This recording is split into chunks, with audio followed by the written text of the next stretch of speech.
Hello, അപ്പോൾ നമ്മുടെ പുതിയ വീഡിയോയിലേക്ക് എല്ലാവർക്കും സ്വാഗതം. അപ്പോൾ ഇന്നിപ്പോൾ ഞാൻ ഡെലിവറി സ്റ്റോറി കൂടി പറയാൻ വിചാരിച്ചു കേട്ടോ. ഞാൻ മക്കൾ ഉറങ്ങിയപ്പോൾ അങ്ങനെ ഇരുന്നതാണ്. ഒന്നാമത് ഇപ്പോൾ ഞാൻ കഴിഞ്ഞ വീഡിയോയിൽ പറഞ്ഞിട്ടുണ്ടായിരുന്നു, മുട്ട അടിച്ചുകൊണ്ട് ചെറിയൊരു ബുദ്ധിമുട്ടുണ്ടായിരുന്നു നോക്കാനായിട്ട്. എന്താ വെച്ചാൽ അങ്ങോട്ടും ഇങ്ങോട്ടും ഉന്തും തള്ളൊക്കെ ഉള്ളതുകൊണ്ട്. അപ്പോൾ അവർ ഉറങ്ങിയ ക്യാപ്പിന് ഇരുന്ന് എണീറ്റ് കഴിഞ്ഞാൽ അയക്കില്ല, അതുകൊണ്ട് ഉറങ്ങിയപ്പോൾ അങ്ങനെ ഇരുന്നതാണ്. അപ്പോൾ ഞാൻ പറഞ്ഞിട്ടുണ്ടായിരുന്നു മെഡിക്കൽ കോളേജിലേക്ക് മെഡിക്കൽ കോളേജിൽ പോയി നമ്മൾ ആംബുലൻസിലും കാര്യത്തിൽ അങ്ങനെയൊക്കെ ആട്ടോ നമ്മൾ പോയത്. എന്താ വെച്ചാൽ നമ്മൾക്ക് അധികം അനങ്ങണ്ടെന്ന് പറഞ്ഞുകൊണ്ട് നമ്മൾ അങ്ങനെയാണ് പോയി നമ്മൾ നേരെ കാഷ്വാലിറ്റി ചെന്നു. കാഷ്വാലിറ്റി കാണിച്ചിട്ട് നമ്മൾ പറഞ്ഞു ഇങ്ങനെയാണെന്ന് പറഞ്ഞു. അതുപോലെ നമുക്ക് ഇവിടുന്ന് നമ്മൾ റെഫറൻസ് തരുമല്ലോ, അത് നമ്മൾ കാണിച്ചു. അത് കാണിച്ചപ്പോൾ അവർ പറഞ്ഞു നമുക്ക് എന്തായാലും ഇപ്പോൾ ഒന്നും ആയിട്ടില്ല. ഒന്നാമത് എനിക്കപ്പോൾ വേദന ഇല്ല എന്ന് ഞാൻ പറഞ്ഞു. അപ്പോൾ വലിയ കുഴപ്പമില്ല, അവിടുന്ന് മെഡിസിനും കാര്യങ്ങളൊക്കെ ഏറ്റിട്ട് പിന്നെ എനിക്ക് അങ്ങനെ വേദന വന്നിട്ടില്ല എന്ന് പറഞ്ഞുകൊണ്ട് അവർ പറഞ്ഞു നമുക്ക് വെയിറ്റ് ചെയ്യാം, ഇപ്പോൾ എന്തായാലും ഒന്നും ആയിട്ടില്ല, 3 ആളല്ലേ, നമുക്ക് വെയിറ്റ് ചെയ്യാമെന്ന് പറഞ്ഞപ്പോൾ നമ്മളടുത്ത് പറഞ്ഞു അഡ്മിറ്റ് ആവാം എന്തായാലും, ഇനിയിപ്പോൾ എന്തായാലും വീട്ടിലേക്ക് പോകണ്ടെന്ന് പറഞ്ഞു. നമുക്ക് ഇത്രയും ലോങ് അല്ലേ, അപ്പോൾ എന്തായാലും വീട്ടിലേക്ക് വരല് നമുക്ക് നടക്കില്ല. അപ്പോൾ നമ്മളോട് അഡ്മിറ്റ് ആവാൻ പറഞ്ഞിട്ട് നമ്മൾ വാർഡിലേക്ക് വിട്ടപ്പോൾ അവിടെ ബെഡും കാര്യങ്ങളൊന്നും ഇല്ല. അവിടെ നമ്മൾ ചെന്നപ്പോൾ കാണുന്നത് വരാന്തയിലാട്ടോ ഗർഭിണി ആയിട്ടുള്ള എല്ലാവരും കിടക്കണത്. ഗർഭിണി എന്നല്ല, എല്ലാവരും ബെഡില്ലാത്തവർ കിടക്കണത് ഒക്കെ വരാന്തയിലാണ്. അത് കണ്ടപ്പോൾ നമ്മൾ ആകെ എന്താ വെച്ചാൽ എനിക്ക് ബെഡിലേ കിടക്കാൻ വയ്യ കുറേ നേരം. അപ്പോൾ പിന്നെ നമുക്ക് താഴെ കിടക്കാൻ വയ്ക്കോ ഇല്ല. അപ്പോൾ നമ്മുടെ അവസ്ഥ ഇതായതുകൊണ്ട് ഒരു വാർഡിലേക്ക് കൊണ്ടുപോയി. അവിടെ ഓപ്പറേഷൻ കഴിഞ്ഞിറങ്ങും പ്രായമായിട്ടുള്ള അമ്മമാരെ കേട്ടോ കണ്ടത്. അതിൻ്റെ ഇടയിലാണ് എനിക്കൊരു ബെഡ് കിട്ടിയത്. അതെങ്കിൽ അതിന്ന് പറഞ്ഞിട്ട് നമ്മൾ അവിടെ കിടന്നു. അപ്പോൾ വേറെ നമുക്ക് ബെഡ് ഒഴിയുന്നതിനനുസരിച്ച് മാറാമെന്ന് പറഞ്ഞിട്ട് അവരവിടെ കിടത്താട്ടോ ചെയ്തത്. അങ്ങനെ നമ്മൾ ഏകദേശം ഒരാഴ്ച കടന്നു. ഒരാഴ്ച ആയപ്പോഴേക്കും ഞാൻ ഗർഭിണി ആവണേ മുന്നേ 39 കിലോ ആണ് ഉണ്ടായിരുന്നത്. ഈ 3 കുട്ടികളെ കൊണ്ട് പ്രസവിക്കുന്ന സമയത്ത് 49 കിലോ ആയിരുന്നു. അപ്പോൾ ഡോക്ടർ പറഞ്ഞു ഒന്നാമത് വെയിറ്റും കാര്യങ്ങളും ഇല്ല, അപ്പോൾ പിന്നെ ഫുഡും കാര്യങ്ങളും ശരിയാവണില്ല എന്ന് കണ്ടപ്പോൾ ഡോക്ടർ തന്നെ നമ്മളോട് പറഞ്ഞു നിങ്ങളൊരു കാര്യം ചെയ്യുക, അടുത്ത റൂം കിട്ടുകയാണെങ്കിൽ റൂം എടുത്ത് നിന്നോളൂ. കാരണം എന്താ വെച്ചാൽ ഭക്ഷണം കഴിക്കാണ്ട് നമുക്കൊരു കാര്യമല്ല. ഇവിടെ നിന്നിട്ട് ഇങ്ങനെ കഴിക്കുന്ന ഭക്ഷണമൊക്കെ ഛർദ്ദിച്ച് കളയുക, അങ്ങനെ ആകുമ്പോൾ പിന്നെ നമുക്ക് കൂടുതൽ ബുദ്ധിമുട്ടാവും വെയിറ്റിൻ്റെ കാര്യത്തിൽ. അപ്പം നിങ്ങൾ അടുത്ത റൂം കിട്ടുകയാണെങ്കിൽ നിന്നോന്ന് നമ്മൾ അങ്ങോട്ട് ചോദിക്കുകയും ചെയ്തിട്ട് അങ്ങനെ പറ്റുമോ എന്താ വെച്ചാൽ നമുക്ക് ഡോക്ടർ അഭിപ്രായം പറയണത് നമുക്കൊന്നും ചെയ്യാനും പറ്റില്ല. അപ്പോൾ ഡോക്ടർ പറഞ്ഞു നമ്മളടുത്ത് കുഴപ്പമില്ല, നിങ്ങൾക്ക് എന്തെങ്കിലും ബുദ്ധിമുട്ട് തോന്നും, ഇവിടെ അടുത്ത് തന്നെ വേണം, എത്ര അടുത്താണ് എത്ര വിട്ടിട്ടാണെന്നൊക്കെ നമ്മൾ ചോദിച്ചിട്ടുണ്ടായിരുന്നു. അപ്പോൾ നമ്മൾ അപ്പോഴേക്കും റൂം കണ്ടുപിടിച്ചിട്ട് നമ്മളിങ്ങനെ പറഞ്ഞു ഇവിടെ എന്നെ പോലെയാണെന്ന് പറഞ്ഞപ്പോൾ ഡോക്ടർ സമ്മതിച്ചു. ഒന്നാമത് അവിടുത്തെ ബാത്റൂമിൻ്റെ കാര്യത്തിൽ ഭയങ്കര പ്രശ്നമായിരുന്നു. കാരണം എനിക്ക് കിട്ടിയ ബെഡിൻ്റെ ഒരുപാട് ദൂരെയാണ് ബാത്റൂം ഉള്ളത്. അപ്പം എനിക്ക് ഇടയ്ക്കിടയ്ക്ക് നമുക്ക് അറിയാലോ, നമുക്ക് പ്രഗ്നൻ്റ് ആയിരിക്കുന്ന സമയത്ത് ടോയ്ലറ്റ് പോകേണ്ട ആവശ്യം വരും. അപ്പോൾ ഈ പറഞ്ഞ പോലെ 2 വീൽ ചെയറാണ് ഒരു വാർഡിലുള്ളത്. ഒരുപാട് പേഷ്യൻസ് ഉണ്ട്. അപ്പോൾ അവർക്ക് എല്ലാവർക്കും കൂടി ഉള്ളത് ഈ 2 വീൽ ചെയറാണ്. എനിക്ക് നടന്നിട്ട് പോകാൻ കഴിയില്ല, അതുകൊണ്ട് നമുക്ക് വീൽ ചെയർ വേണം. അപ്പോൾ എനിക്ക് എപ്പോഴാണോ പോകാൻ തോന്നുന്നത് അപ്പോൾ ആ 2 വീൽ ചെയർ അവിടെ ഉണ്ടാവാറില്ല. എന്തെങ്കിലും ആവശ്യത്തിന് ആരെങ്കിലും എടുത്തിട്ടുണ്ടാവും. അതുവരെ നമുക്ക് വെയിറ്റ് ചെയ്ത് നിൽക്കാൻ പറ്റുമോ, അതുമില്ല. അപ്പോൾ നമ്മളടുത്ത് ഡോക്ടർ തന്നെ പറഞ്ഞു ബുദ്ധിമുട്ടാവും നിങ്ങൾക്ക്, അതുകൊണ്ട് നിങ്ങൾ റൂം എടുത്ത് പോയിക്കോന്ന് പറഞ്ഞപ്പോൾ നമ്മളങ്ങനെ പോവാണ് കേട്ടോ ചെയ്തത്. പിന്നെ പറഞ്ഞു നമുക്ക് അങ്ങനെ ചെക്കപ്പിന് വരാം, നമുക്ക് ആഴ്ചയ്ക്ക് പോകണമായിരുന്നു. അതുപോലെ നമുക്ക് ഒരു ഇഞ്ചക്ഷൻ ഉണ്ടായിരുന്നു, അത് ആഴ്ചയിൽ എടുക്കണമായിരുന്നു. അത് പിന്നെ നമുക്ക് റൂമിൻ്റെ അടുത്ത് നിന്ന് ഒരു സിസ്റ്റർ ഉണ്ടായിരുന്നു. ആ സിസ്റ്റർ നമുക്ക് വന്ന് എടുത്ത് തന്നു. കാരണം നമുക്ക് വേറെ ഒരാളെയും പരിചയമില്ല. നമുക്ക് ഡെലിവറി കഴിയണ വരെ ഈ 6ാം മാസത്തിൽ പോയിട്ട് 8ാം മാസം ഡെലിവറി കഴിഞ്ഞ് കുട്ടികളെയും കൊണ്ട് 1 മാസം അവിടെ കിടന്ന് അത്രയും സമയം നമ്മൾ അവിടെ തന്നെയാണ്. അപ്പോൾ നമുക്ക് അവിടെ ആരും പരിചയമില്ല. അപ്പം നമ്മളടുത്ത് ഇതുപോലെ നമ്മൾ അന്വേഷിച്ചപ്പോൾ ഒരു സിസ്റ്റർ ഉണ്ടെന്ന് അറിഞ്ഞു. ആ സിസ്റ്റർ എന്തായാലും നമുക്ക് വീട്ടിൽ റൂമിൽ വന്നിട്ട് നമുക്ക് ഇഞ്ചക്ഷനും കാര്യങ്ങളൊക്കെ എടുത്ത് തന്നു കേട്ടോ. അങ്ങനെ ഡോക്ടർ പറഞ്ഞതനുസരിച്ച് നമ്മൾ ചെക്കപ്പിന് പോകാൻ തുടങ്ങി. അതും ബുദ്ധിമുട്ടാണ്, വണ്ടിയിലൊന്നും ഇരിക്കാൻ തീരെ കഴിഞ്ഞിരുന്നില്ല ആ സമയത്ത്. പക്ഷെ നമുക്ക് വേറൊരു നിവൃത്തി ഇല്ലാത്തതുകൊണ്ട് പോയി. അങ്ങനെ 2-3 വട്ടം നമ്മൾ അങ്ങനെ ചെക്കപ്പിനായിട്ട് പോയി. അതുപോലെ സ്കാനിങ് ഉണ്ടായിരുന്നു, മാസത്തിലൊന്നും ആയിരുന്നില്ല, നമുക്ക് ആഴ്ചയിൽ സ്കാനിങ് ആയിരുന്നു, അതിന് നമ്മൾ പോകണം. അങ്ങനെ പോയി നമ്മളൊരു അതിലിടയ്ക്ക് 2 വട്ടം പോയി അഡ്മിറ്റ് ആവുകയും ചെയ്തു. എനിക്ക് അനക്കം തോന്നുന്നില്ല എന്ന് പറയുമ്പോൾ അവിടെ പോയി അഡ്മിറ്റ് ആവും വരും. അങ്ങനെ അത് കഴിഞ്ഞ് നമ്മളൊരു 7ാം മാസം പകുതി ആയപ്പോൾ ഇതുപോലെ ചെറിയ വേദന പോലെ വരാൻ തുടങ്ങി. അപ്പോൾ പിന്നെ എല്ലാവർക്കും ടെൻഷനായി, ഇനി എന്തായാലും വെച്ചുകൊണ്ടിരുന്നിട്ട് കാര്യമില്ല. എനിക്കും തോന്നാൻ തുടങ്ങി കേട്ടോ, എന്തായാലും പോവില്ല ഇനി മുന്നോട്ട് എന്നുള്ളതായി. എന്താ വെച്ചാൽ ഇടയ്ക്കിടയ്ക്ക് വേദന വരിക, അനക്കം തീരെ തോന്നില്ല. അങ്ങനെ ആകുമ്പോൾ പിന്നെ നമ്മൾ ഇരുന്നിട്ട് കാര്യമില്ല. ഒന്നാമത് നമ്മൾ അറിയാത്തൊരു സ്ഥലത്താണ്, നമുക്ക് പെട്ടെന്നൊരു ആവശ്യം വന്നു കഴിഞ്ഞാൽ നമുക്ക് ഒരു വണ്ടി കിട്ടാനോ ഒരു പരിചയക്കാരും ഇല്ല. എന്നിട്ട് തന്നെ അവിടുന്ന് നമ്മൾ ടാക്സിക്കാരുടെ ഒക്കെ നമ്പറും കാര്യങ്ങളൊക്കെ മേടിച്ച് വെച്ചിട്ട് പെട്ടെന്ന് നമുക്ക് പോകേണ്ട ഒരു ആവശ്യം വന്നാൽ വേണമല്ലോ. അപ്പോൾ എനിക്ക് തന്നെ തോന്നിയിട്ട് നമ്മൾ പോവുകയാണ് നല്ലതെന്ന്. അങ്ങനെ പിന്നെ നമ്മൾ പോയി. ഇതുപോലെ നമ്മൾ പോയി കാണിച്ചു. എന്താ വെച്ചാൽ പിന്നെ നമുക്ക് ചെക്കപ്പ് അത് ഇത് പറഞ്ഞ് പോകാൻ പറ്റിയ അവസ്ഥയല്ല. കാരണം അവിടെ പറഞ്ഞു കഴിഞ്ഞാൽ നമ്മൾ പ്രൈവറ്റിലെ പോലെ അല്ല, നമ്മൾ ക്യൂ നിന്ന് ഒരുപാട് നേരം നിന്നിട്ടൊക്കെ വേണം ഡോക്ടറെ കാണാനായിട്ട്.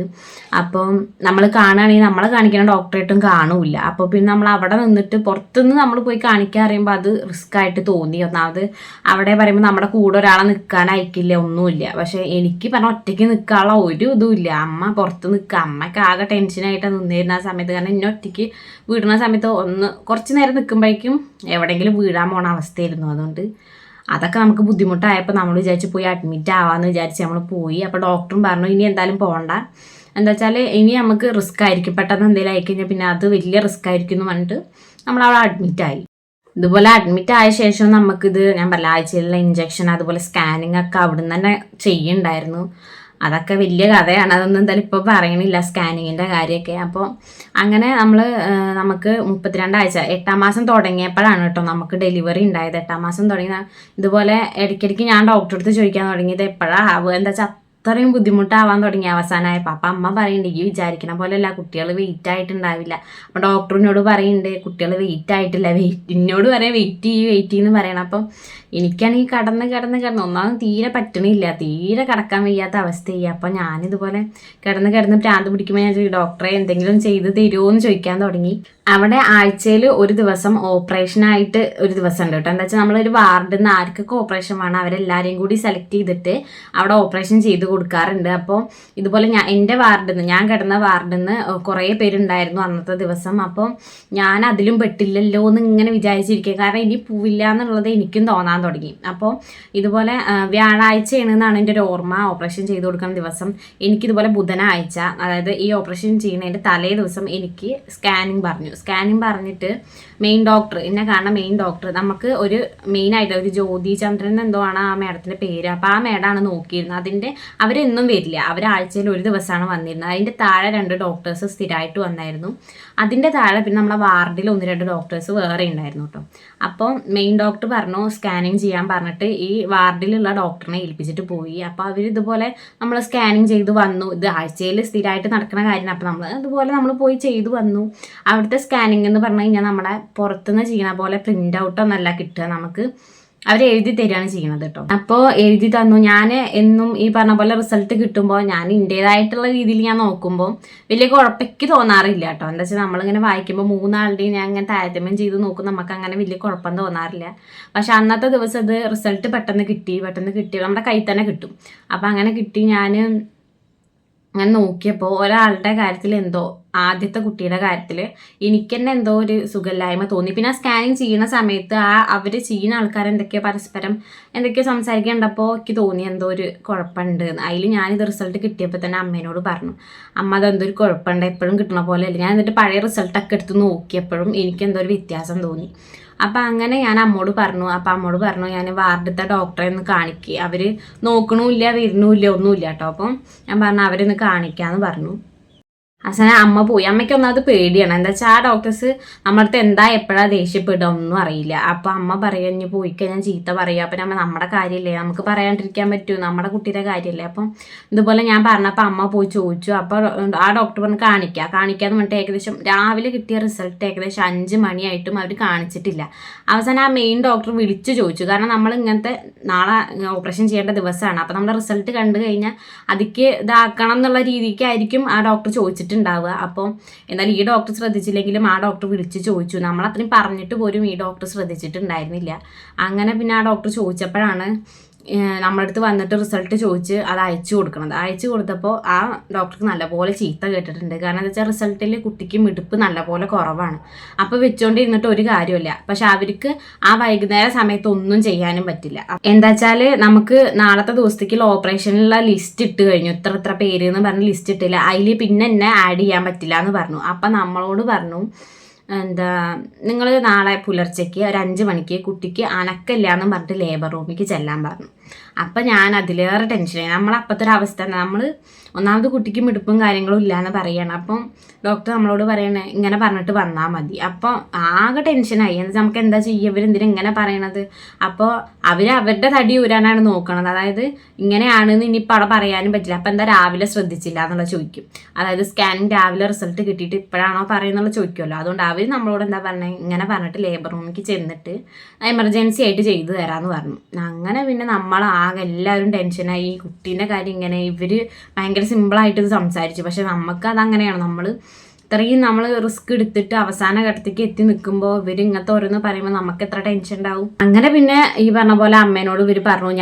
ഞാൻ എണീറ്റ് നടക്കാത്ത ആളായിരുന്നു. പക്ഷെ ഞാൻ ബെഡിൽ നിന്ന് എണീറ്റ് പോയി ഞാനും അന്വേഷിച്ചു എന്താ സംഭവം ചോദിച്ചപ്പോൾ ഇങ്ങനെയൊക്കെയാണ്, ഇനി ആ ലിസ്റ്റിൽ നിങ്ങൾ ഇടാൻ പറ്റില്ല, അതുകൊണ്ട് നിങ്ങളൊരു കാര്യം ചെയ്യും, ഇങ്ങനെ വന്നിട്ട് പറഞ്ഞാൽ മതി, വേറൊന്നും നിങ്ങൾ അറിയണ്ട പറഞ്ഞു. പക്ഷെ നമ്മുടെ മനസ്സിലപ്പോൾ എന്താ, ഇവിടെ സ്ഥിരമായിട്ട് നമുക്കൊരു ഡോക്ടറല്ല, നമ്മൾ ഒരു സ്ഥലത്ത് പോകുമ്പോൾ വേറെ ഡോക്ടറാണ് നമ്മളെ നോക്കണം, അടുത്ത സ്ഥലത്ത് പോകുമ്പോൾ വേറെ ഡോക്ടറാണ് നോക്കണം. അപ്പോൾ ഈ പറഞ്ഞ ഡോക്ടേഴ്സ് ഒന്നും അവിടെ ഉണ്ടാവില്ല എന്നുള്ളത് എനിക്ക് ഉറപ്പായിരുന്നു കേട്ടോ.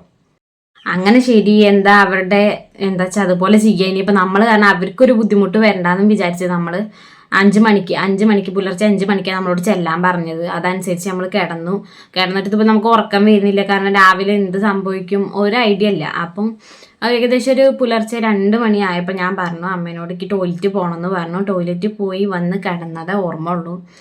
ആ കിടന്ന കിടപ്പിൽ വെള്ളം പൊട്ടിപ്പോയി. അത് നമ്മൾ ഒട്ടും പ്രതീക്ഷിക്കാതെ വന്നൊരു കാര്യമാണ്. എന്താ വെച്ചാൽ നമ്മൾ ആകെ ടെൻഷൻ അടിച്ചിരിക്കുന്ന സമയം, അതിൻ്റെ ഇടയിൽ കൂടെ ഇതും കൂടി ആയപ്പോൾ പിന്നെ പറയണ്ട, ആകെ അമ്മയായിക്കോട്ടെ എല്ലാവരും നല്ല പോലെ ടെൻഷനായിട്ടോ. അങ്ങനെ നമ്മൾ ആ വാർഡത്തെ ഡോക്ടറെ അടുത്ത് പോയി കാണാം. ഡോക്ടർക്ക് ആകതായി, അപ്പോഴേക്കും വെള്ളം പൊട്ടുകയും ചെയ്തു എന്നുള്ള മൈൻഡായി. കാരണം നമ്മൾ 5 മണിക്ക് ഇങ്ങനെ പോവായിരുന്നതല്ലേ, അപ്പോഴേക്കും വെള്ളം പൊട്ടി. അങ്ങനെ അവർക്കത് അത്രയും സിമ്പിളാണ്. പക്ഷെ നമ്മുടെ കാര്യം അങ്ങനെയല്ലല്ലോ, നമ്മൾ അല്ലെങ്കിലേ ടെൻഷനായി ഇരിക്കുകയാണ്. അതിൻ്റെ ഇടയിൽ ഇങ്ങനെ അവർ പറഞ്ഞ PV ചെയ്യാമെന്ന് പറഞ്ഞു. PV ചെയ്യാം, അതാണ് ഏറ്റവും വലിയ ടെൻഷനുള്ള ഒരു കാര്യം. കാരണം എന്താ വെച്ചാൽ അതെല്ലാവർക്കും അറിയണ്ടാവും, ഇങ്ങനെ PV ചെയ്ത് നോക്കാനും നമുക്ക് എത്ര ബുദ്ധിമുട്ടുണ്ടാവുന്നു. അപ്പോൾ ഈ വെള്ളം പൊട്ടും കൂടിയും ചെയ്തപ്പോൾ ആകെ ടെൻഷനായി. BP ഒക്കെ അങ്ങ് 300-ൻ്റെ ഒക്കെ അടുത്തായി.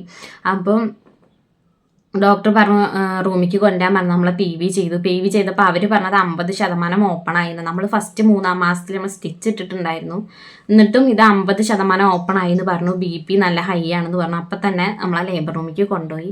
ലേബർ റൂമിലേക്ക് കൊണ്ടുപോകുമ്പോഴും ഈ പറഞ്ഞ പോലെ അവർ ഭയങ്കര ഇതാണ്, അയ്യോ ഇതിൽ പേരില്ലല്ലോ, ഇനിയിപ്പോൾ എന്ത് ചെയ്യും എന്നുള്ള ഇതാണ് അവർക്ക്.